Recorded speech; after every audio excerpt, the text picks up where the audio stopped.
बिस्मिल्लाहिर्रहमानिर्रहीम। अस्सलाम वालेकुम नाजरीन। आज की वीडियो में हम बात करेंगे बांग्लादेश के बानी शेख मुजीबुर रहमान के हवाले से। आज से 103 साल कबल ढाका शहर से 40 मील दूर गोपालगंज के नवाही गांव में शेख लुत्फुर रहमान नाम का एक क्लर्क रहा करता था। 17 मार्च 1920 के रोज उसके घर बेटा पैदा हुआ, जिसका नाम उसने मुजीबुर रहमान रखा। मुजीबुर रहमान की 4 बहनें और एक भाई था। शेख मुजीबुर रहमान ने अपनी इब्तदाई तालीम गोपालगंज के एक मुकामी स्कूल में हासिल की। अभी वो 5वीं जमात में पढ़ते थे कि उनका अपने स्कूल के प्रिंसिपल के साथ इंतजामी मामलात को लेकर झगड़ा हो गया। फिर क्या होना था। 10-12 साल के शेख मुजीबुर रहमान ने अपने स्कूल के सैकड़ों बच्चों को अपने साथ मिलाया और प्रिंसिपल को हटाने के लिए एक बड़ा जुलूस निकाला। प्रिंसिपल तो खैर अपने ओहदे पर रहे, मगर शेख मुजीब को अगले 4 सालों के लिए स्कूल से आउट होना पड़ा। गोपालगंज से मैट्रिक करने के बाद शेख मुजीब कलकत्ता आ गए और यहाँ उन्होंने गवर्नमेंट इस्लामिया कॉलेज में दाखिला लिया। इस दौरान वो स्टूडेंट पॉलिटिक्स में काफी एक्टिव रहे और यहीं से उनकी सियासत की शुरुआत हुई। तब वो ऑल इंडिया स्टूडेंट फेडरेशन की ताकत थे और उनका शुमार जोशीली तकरीरें करने वालों में होता था। उन्होंने हुसैन शहीद सोहरवर्दी की सरपरस्ती में तहरीके पाकिस्तान में हिस्सा लिया। 14 अगस्त 1947 को पाकिस्तान दुनिया के नक्शे पर उभरा तो उस वक्त तक मुजीब अपनी ग्रेजुएशन मुकम्मल कर चुके थे। उन्होंने यूनिवर्सिटी ऑफ ढाका में दाखिला लिया और अपनी सियासी सरगर्मियों को जारी रखा। शेख मुजीब की यूनिवर्सिटी एडमिनिस्ट्रेशन से भी ना बन पाई। उन्होंने वाइस चांसलर के खिलाफ मुहिम तेज कर दी और जुलूसों की क़यादत करने लगे। फिर क्या होना था। शेख मुजीब को न सिर्फ जेल का मेहमान बनना पड़ा, बल्कि उन्हें यूनिवर्सिटी से भी फारिग कर दिया गया और वो अपनी तालीम जारी न रख पाए।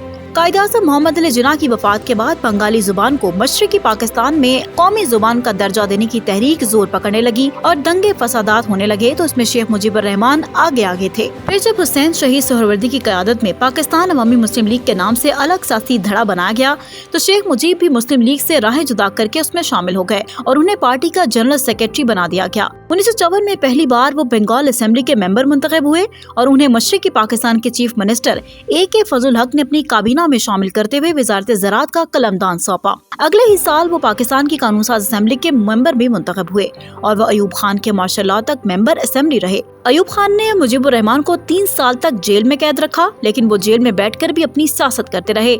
उन्होंने अंडरग्राउंड रहते हुए मुसल्लह जिद्दोजहद भी शुरू की। शेख मुजीबुर रहमान की तरफ से 2 टोक ऑर्डर्स थे कि उर्दू जबान बोलने वालों और ऐसे बंगालियों को चुन चुन कर निशाना बनाया जाए जो अपने दिल में मगरबी पाकिस्तान के लिए जर्रा बराबर भी मोहब्बत रखते हैं। 1963 में हुसैन शहीद सोहरवर्दी की पुरस्रार मौत के बाद शेख मुजीबुर रहमान अवामी लीग के सरबराह मुकर्रर हुए।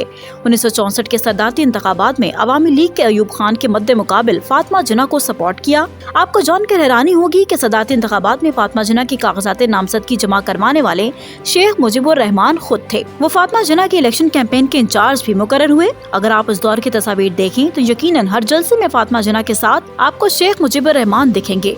उन्होंने फातिमा जिन्ना को मशरकी पाकिस्तान में वेलकम कहा और उनके बड़े बड़े इंतखाबी जुलूस और रैलियां करवाईं। यही वजह थी कि फातिमा जिन्ना ने मशरकी पाकिस्तान में रिकॉर्ड वोट हासिल किए, मगर मजमूई तौर पर जनरल अयूब खान का पलड़ा भारी रहा और वो सदर पाकिस्तान मुंतखब हो गए।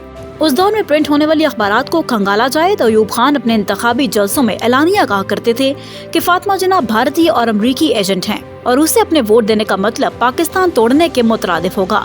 अयूब खान ने शेख मुजीबुर रहमान के खिलाफ नफरत की एक फजा बना दी थी। ये एक हकीकत है कि शेख मुजीब और उनके साथियों ने कड़ा वक्त देखा और आहिस्ता आहिस्ता मुजीब एंड कंपनी मगरबी पाकिस्तान से बेजार होते गए। शेख मुजीब ने 6 निकात पेश किए जो कि यकीनन विफाक पाकिस्तान की नफी थी। तब कहा गया कि ये 6 निकात भारत के साथ मिलकर पाकिस्तान तोड़ने की साजिश है। जब पानी सर से गुजरने लगा तो मशरकी पाकिस्तान में फौजी ऑपरेशन करने पड़े और शेख मुजीब को गिरफ्तार किया गया। तब उन पर मुल्क दुश्मनी का मुकदमा चलाने के लिए खुसूसी ट्रिब्यूनल भी कायम किया गया, लेकिन कुछ अरसे बाद अयूब खान को मशरकी पाकिस्तान के सियासतदानों को गोल मेज कॉन्फ्रेंस में शिरकत पर आमादा करने के लिए ट्रिब्यूनल खत्म करना पड़ा। 1970 का इलेक्शन शेख मुजीबुर रहमान ने 6 निकात की बुनियाद पर लड़ा।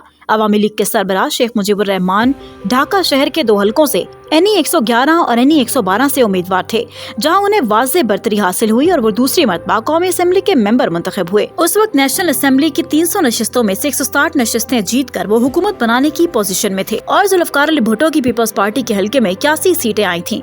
1970 के आम इंतखाबात के बाद शेख मुजीबुर रहमान आईनी लिहाज से इक़्तिदार के हकदार थे और पूरा ढाका उनके साथ खड़ा था। हमारी सियासी क़यादत का फर्ज था कि वो शेख मुजीबुर रहमान को इक़्तिदार मुंतकिल करने और हुकूमत बनाने की दावत देते, मगर जनरल यहया खान और भुट्टो साहिब को ये काबिल कबूल न था। कई लोगों का मानना है कि इक़्तिदार अगर मुजीबुर रहमान को दे दिया जाता तो मशरकी पाकिस्तान के साथ साथ मगरबी पाकिस्तान भी टूट जाता। ये वो दौर था जब पूरे मुल्क में अनारकी फैल रही थी और इस सारे बहरान में भारत के घिनौने किरदार से भी इनकार नहीं किया जा सकता था।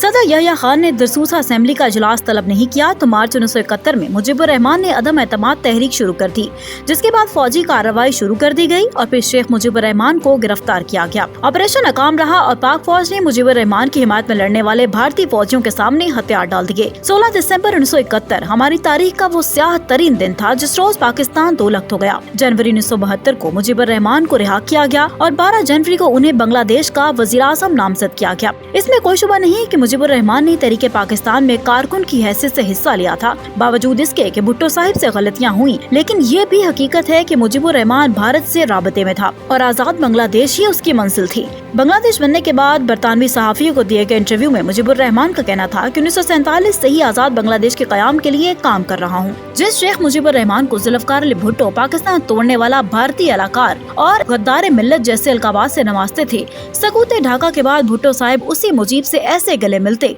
जैसे दोनों सगे भाई मुद्दतों बाद मिले हों।